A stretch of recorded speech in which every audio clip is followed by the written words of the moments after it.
കാണാതായ സഹോദരനെ കണ്ടെത്താനായിരുന്നു യമനിലെ 3 സഹോദരങ്ങൾ മക്കയിലെത്തുന്നത്. കാണാതാവലും അടിമച്ചന്തകളിൽ വിൽക്കപ്പെടലും അക്കാലത്ത് പതിവാണ്. തീർത്ഥാടന നഗരമായ മക്കയിൽ കണ്ടേക്കാം എന്ന് കരുതിയാണ് ആദ്യം തന്നെ അവിടെ തിരിയാൻ തീരുമാനിച്ചത്.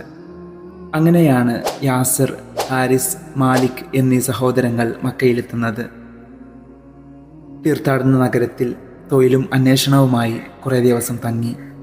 അവസാനം ഫലം കാണാതെ ഹാരിസും മാലിക്കും യമനിലേക്ക് മടങ്ങി. യാസിർ മക്കയിൽ തന്നെ തങ്ങി. മക്കയിൽ താമസിക്കാൻ തീരുമാനിച്ച യാസിർ മക്സൂമികളിൽ ഒരാളായ അബൂ ഹുദൈഫത്ത് ഇബ്നു മുഗൈറയുടെ സഹായിയായി ചേർന്നു. മക്കയിൽ തനിക്ക് അഭയം നൽകിയ അബൂ ഹുദൈഫ അദ്ദേഹത്തിൻ്റെ മക്സൂം ഗോത്രത്തിൽ നിന്നും ഒരടിമയെ യാസിറിന് നൽകി. ആ അടിമ സ്ത്രീയെയാണ് യാസിർ വിവാഹം കഴിക്കുന്നത്. അവർക്ക് ലഭിച്ച ഓമന മകനായിരുന്നു അമ്മാർ റളിയല്ലാഹു അൻഹു. അമ്മാർ റളിയല്ലാഹു അൻഹു ദാറുൽ അർഖമിൽ പോയി മുത്തുനബി സല്ലല്ലാഹു അലൈഹി വസല്ലമ തങ്ങളിൽ നിന്ന് ഖുർആൻ കേൾക്കും. വീട്ടിൽ വന്ന് പഠിച്ച കാര്യങ്ങൾ ഉമ്മയോട് പങ്കുവെക്കും. കേട്ടുകൊണ്ടിരിക്കുന്ന ഉമ്മയുടെ ഹൃദയത്തിൽ ഈമാനിൻ്റെ വെളിച്ചം കടന്നു. ഓരോ സൂക്തവും അവരെ കൂടുതൽ ആവേശം നിറച്ചു. തിരുനബി സല്ലല്ലാഹു അലൈഹി വസല്ലമ തങ്ങളെ എത്രയും വേഗം കാണാനുള്ള താല്പര്യം മകനെ അറിയിച്ചു. ഉമ്മയുടെ നിർബന്ധത്തിന് വഴങ്ങി 2 ദിവസത്തിന് ശേഷം ഉമ്മയെയും കൂട്ടി ദാറുൽ അർഖമിലെത്തി. നബി സല്ലല്ലാഹു അലൈഹി വസല്ലമ തങ്ങൾ അവരെ സന്തോഷത്തോടെ സ്വീകരിച്ചു. പരിശുദ്ധ വാചകങ്ങൾ ചൊല്ലിക്കൊടുത്തു. ഇസ്ലാം പുൽകിയ സുമയ്യ റളിയല്ലാഹു അൻഹ ദാറുൽ അർഖമിൽ നിന്നും വളരെ സന്തോഷത്തോടെയും ആനന്ദത്തോടെയുമാണ് പടിയിറങ്ങുന്നത്. വീട്ടിലെത്തി ഭർത്താവിനെ കാര്യങ്ങൾ ധരിപ്പിച്ചു. അദ്ദേഹവും ഇസ്ലാമിലേക്ക് വന്നു. ഇസ്ലാം സ്വീകരിച്ച ആദ്യത്തെ 10 എണ്ണപ്പെടുന്നവരാണ് യാസിർ കുടുംബം.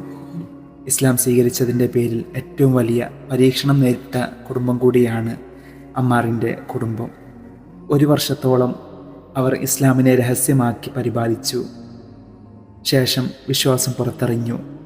ബനു മക്സൂം ഗോത്രക്കാർക്ക് ഇത് ഉൾക്കൊള്ളാനായില്ല. അവർ ശക്തമായ പ്രതിഷേധമറിയിച്ചു. വിവിധങ്ങളായ മർദ്ദനങ്ങൾ ഏൽപ്പിച്ചു. വിശ്വാസത്തിൽ നിന്നും പിന്തിരിപ്പിക്കാൻ പല വഴികളും നോക്കി. ഒന്നും ഫലം കണ്ടില്ല. ഇസ്ലാം മതം ഉപേക്ഷിച്ച് തങ്ങളുടെ മതത്തിലേക്ക് തന്നെ വരാൻ വേണ്ടി ശത്രുക്കൾ ഒരുപാട് വാഗ്ദാനങ്ങൾ നൽകി. അതിനോടൊപ്പം തന്നെ ഇസ്ലാമിൽ തുടരുകയാണെങ്കിൽ ഒരുപാട് പീഡനങ്ങൾ ഏൽക്കേണ്ടി വരുമെന്ന മുന്നറിയിപ്പും നൽകി. എന്നാൽ ഇത്തരം ഘട്ടത്തെയെല്ലാം സുമയ്യ ബീവി റളിയല്ലാഹു അൻഹ സധൈര്യം നേരിട്ടു. നൊന്തുപെറ്റ പൊന്നുമോൻ അമ്മാറിനെ ചുട്ടുപഴുത്ത ദണ്ട് കൊണ്ട് പൊള്ളിച്ച് ബോധരഹിതനാക്കിയപ്പോൾ മാതാവ് പൊട്ടിക്കരഞ്ഞു. പക്ഷേ അവരുടെ വിശ്വാസം പതറിയില്ല. ഈമാനിക ശക്തി അവരുടെ ഉള്ളിൽ ജ്വലിച്ചു. ശത്രുക്കൾ അവരെ വിടാതെ മർദ്ദിച്ചു. ഒരു മർദ്ദനത്തിന് തോൽപ്പിക്കാനാവില്ല എന്ന് തിരിച്ചറിഞ്ഞപ്പോൾ അബൂജഹലിനെ ദേഷ്യം പിടിച്ചു വെക്കാനായില്ല. അവൻ കുന്തമുയർത്തി മഹദിയുടെ അടിവയറ്റിൽ കുത്തിക്കയറ്റി. അതിലൂടെ ആന്തരാവയവങ്ങൾ പുറത്തു ചാടി. അവർ പിടഞ്ഞു മരണമടഞ്ഞു. ഇന്നാ ലില്ലാഹി വ ഇന്നാ ഇലൈഹി റാജിഊൻ. അങ്ങനെ ഇസ്ലാമിലെ ഒന്നാമത്തെ രക്തസാക്ഷിയായി സുമയ്യ ബീവി റളിയല്ലാഹു അൻഹ മാറി. ഒരു ദിവസം അമ്മാർ റളിയല്ലാഹു അൻഹുവിനെ ഖുറൈശികൾ കൂട്ടമായി മർദ്ദിച്ചു. ശരീരം മുഴുവൻ മുറിവുകൾ ഉണ്ടാക്കി. ആ മുറിവുകളോടെ തിളക്കുന്ന മരുഭൂമിയിൽ മലർത്തിക്കിടത്തി. ശേഷം വെള്ളത്തിൽ മുക്കി.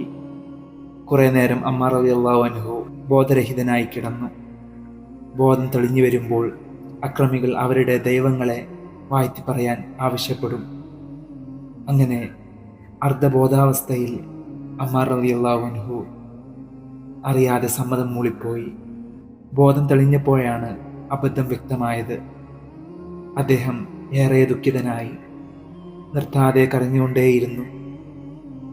നബി സല്ലല്ലാഹു അലൈഹി വസല്ലമ തങ്ങളോട് സങ്കടം ബോധ്യപ്പെടുത്തി. വിശ്വാസം ദൃഢമായ ശേഷം നിഷേധവാക്യം പറയാൻ നിർബന്ധിക്കപ്പെട്ടാൽ അവർ കുറ്റക്കാരല്ല എന്ന ആശയം വരുന്ന വിശുദ്ധ ഖുർആനിലെ സൂറത്തുൻ നഹ്ലിലെ 106 സൂക്തം ഓതി കേൾപ്പിച്ചു. അമ്മാർ റളിയല്ലാഹു അൻഹുവിന് ആശ്വാസമായി.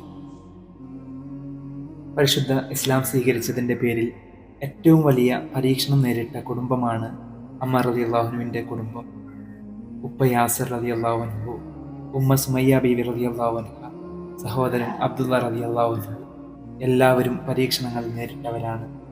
ഈ കുടുംബത്തെ നോക്കിയാണ് നബി സല്ലല്ലാഹു അലൈഹി വസല്ലമ തങ്ങൾ പറഞ്ഞത്, ഓ യാസിർ കുടുംബമേ, ക്ഷമിക്കുക, നിങ്ങൾക്ക് സ്വർഗം ഒരുക്കി വെച്ചിട്ടുണ്ട്.